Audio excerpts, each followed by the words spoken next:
Soil is what we are going to talk about today. Soil is all around us. If you see the entire planet, 30% of the planet is made up of land, which has a lot of soil on it. It is because of the human habitation. Now the soil is being covered by the concrete, but 30% of the planet is made up of soil. Now this soil is composed of a lot of things. So when you go to your backyard, you go to your garden, or a farm, or any place outside, and if you upturn it, or someone is digging and you see what is inside it, you will be able to see a lot of rocks, insects, twigs, grasses. So a lot of things come out of it. Even the water will come out of the ground, which is covered by the soil. So in this chapter, we are going to talk about soil, its various types, its profile, why it is so useful, and what is the importance. Why do we have a campaign called Save Soil across the world? So what are all these factors? We'll be covering in the 4-part series for this chapter. So let us start the first one. So what is exactly the soil? Soil is one of the most important natural resources. So when we talk about natural resources, the water, the wind comes first in our mind. The fossil fuels will come in our mind. But soil, yes, soil is one of the most important natural resources. Why is it important?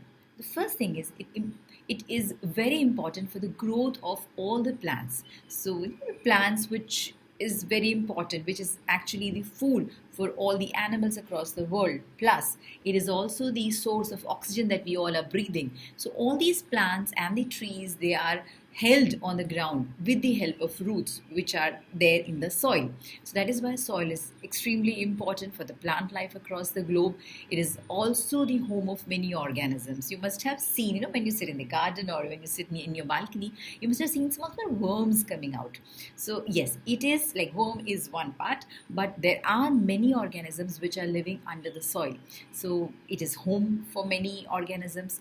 Plus, it is very essential for agriculture. So the food that we eat, it is also coming out from the soil. So when we give fertilizers to the soil, and we plant seeds into it, we get crops, and these crops are eaten by us. But nothing is possible without the existence of soil. So these are, the common, very, very evident importance of soil. Now, when we go to the next one, what is soil composed of? What is it is made up of? So if you see, it is made up of mineral particles, organic matter, water, and air. So there's a percentage also. So the water will be 25%. Yes, if you give water, it is going to be 25%. If you don't give water, soil becomes infertile. It starts drying up and it cannot support any life into it. Air, because soil is granular, so there are a lot of spaces for air into it, and it traps air. Air is again composed of a lot of gases. So this soil also traps in a lot of gases which are very useful for the plant. It has mineral particles. The way we need vitamins and minerals, the same way plants also need it, and that is supplied by the soil which is present beneath them. And it has a lot of organic matter. So we will be studying about it in detail. So the composition, as we talked about, it has minerals, humus, microbes, insects, and worms, water, air in various percentage. Now this table is already given in your textbook. So it talks about the garden soil. Garden soil, the plants which grow in your garden are grass, rose, jasmine, and the animal which can come out of it is ants. So ants are there inside it. There'll be a lot of insects, and please understand, it is their home. You cannot remove them from their home, and they are actually a part of that ecosystem, that small ecosystem which is there in your balcony. So never, because we are humans, we get scared by insects and ants and whatever animal life is around us, and we start killing them. So instead of killing them, let us just let them live, because it's their home. And the garden soil will be mostly blackish in color because it is more fertile, and it also depends on the state that you are in, the place that you are in. So if you are in Gujarat or Madhya Pradesh, then black soil is very famous. Or if you are in North India, there will be alluvial soil. In Middle East, there will be laterite soil. So a lot of different types of soil are there at different places. Then soil which is there in the roadside, there mostly grass grows, because there is no way we can sow seeds and grow plants. But if you see, when you drive across the highway, now you'll be able to see many potted plants, so many plants, but they have been taken care by the government, and it is brown in color. Then you have soil from the area where construction is going on.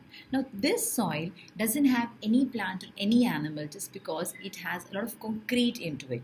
So there is no fertility into it. So that means there is no plant which can grow into it. And it is sandy, so it cannot hold water, it cannot hold life into it. Why soil is important? So the way we talked about in the beginning, it's a great integrator. Integrator means it combines everything, it integrates everything, and it keeps everything in whole. So it will have water, it will have air and the minerals and the animals, which helps in the fertility of the soil. So it integrates everyone. It is also a snapshot of geological, climate, biological and human history. So when you dig soil, when you dig you get fossils, which tells about the history. When you study soil, it talks about the whether there was a volcanic eruption at this place, or was there a sea bed over here, or was there a river over here before millions of years. So soil actually tells about the story of that place. So it's very, very important. Then you have waste decomposer. So all the waste, the biodegradable waste, the soil can take it, break it into smaller pieces with the help of microorganisms which are present in the soil, and it decomposes the waste. The same way there are other points, like it is a source material for construction. So in a lot of places like art, medicine, construction, you will need soil. It helps in the filtration of water, because you have water, you have groundwater. So the groundwater comes in from the rain. So when the rainwater seeps in through the soil, through the rock, but it goes to the ground, then it is actually being used as a filter. Then it is an essential natural resource that we talked about. Then it is a home to many organisms. It is a medium for plant growth. It is a producer and absorber of gases like nitrogen. Then it is medium of crop production, which aids in the health here. Then how is the soil formed? So soil is formed by weathering. Weathering is a process which causes the rocks to break down. So in your social sciences, you must have studied about weathering. What is this process of weathering? So weathering is nothing but it's breaking down or dissolving of rocks and minerals from the surface of earth. And the agents, there'll be different weathering agents. So agents like water is there, wind is there, ice is there. They start breaking the rocks into small pieces. And when they move, when they either come down from a mountain or they're sliding on the slope, so whatever it is, when they're coming down, they start breaking into small pieces.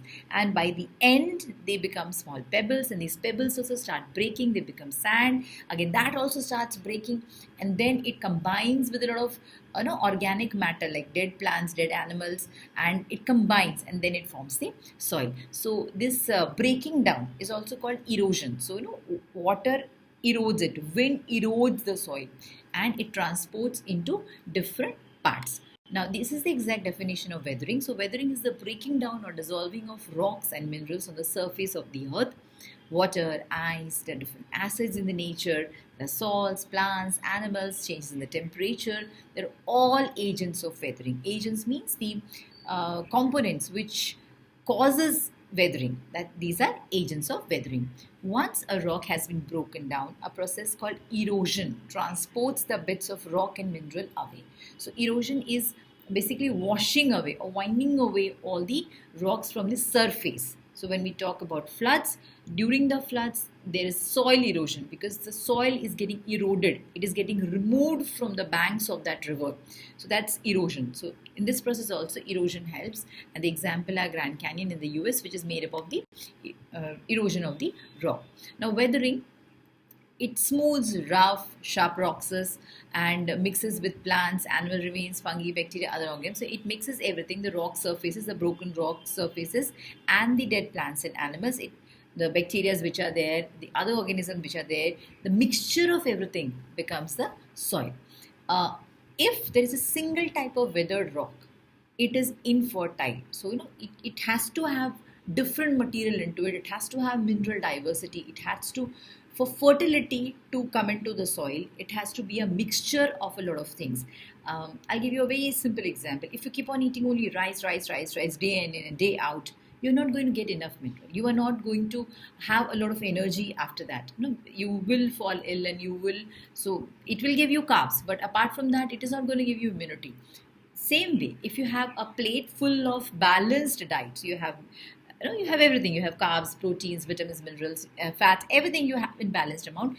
Then the food is supposed to be balanced, and then it is going to be very, very useful for your body. The same way the soil is also, if it's only one type, one rock, it is not going to be beneficial. It is not going to be fertile and not going to help us and the planet Earth. So it has to be a mixture of a lot of things, and the mixture is it has to have the minerals, the organisms, the rocks, everything has to be there in proper proportion. So this flowchart that you see is the formation of the. Now we talk about the soil profile. Soil profile means what is the soil, though we know what is soil composed of, but what are the different layers of soil is what a soil profile. So you have topsoil, you have subsoil, and under that there will be bedrock. If you take it individually or you take it in detail, then you will see this is the first part where what you see with your naked eyes is humus. Then you have topsoil under it, which is also called the A horizon, which is very rich in humus and minerals. Then you have subsoil, which is poor in humus because humus is already up, but it is rich in minerals. And the next part is a weathered rock. The sea horizon is a weathered rock fragments which will have little or no plant or animal life because it will be above that, so it will not be here. And then there is bedrock. This bedrock and weathered rock layer, the horizon, C and D horizon, is going to have a lot of spaces in between them for the water to seep in. Now we have the next layer, which is the first layer is the O horizon or the organic layer. Now this has a very high percentage of organic matter, that is leaves, plants and dead animals. Humus is formed by the dead organic matter or the decay. So when there are a couple of years the dead plants and animals are lying over there, so they get decayed by the bacteria or the microorganisms which are present in the soil. This layer is also called the litter layer. Now we have the next layer, which is the O horizon, which is known as the topsoil, a dark organic matter which is mixed with mineral soil grain. So this will be a mixture of organic matter and mineral soil both. The O horizon was only plants, the living plants and little bit of dead, but this one is organic material plus mineral soil both. And it's a source of plant nutrients. It contains the majority of the plant roots. So the plant's roots, they get onto the soil, and this is the layer which is actually holding the roots. If the tree is huge and it is very, very old, then the roots go beneath this layer. Otherwise, for the plants, A horizon is the layer which is holding it. Then we go to the next one. You'll have to remember that O layer is the organic matter, A layer is the topsoil. Now B layer is the subsoil. Why subsoil? Because it is under the topsoil. Now the B horizon is the most widely used identified soil type, and it may result purely from the weathering of underlying rock or from movement downwards. So if you see, as we go down, the amount of organic matter decreases and the amount of rock increases as you go down. Okay, so this is the B horizon. Then you are going to have C horizon, which lies just above the bedrock, which is our D layer. The overlying soil horizons often develop from the C horizon. So this is something in between, C and D. It is a small part of bedrock. So it will be a mixture of the subsoil and the bedrock. Now, we have studied in this PPT about the weathering, how soil is formed, what is the importance of soil, and what is soil profile. So stay tuned for the next video where we'll be talking about the other topics regarding this chapter.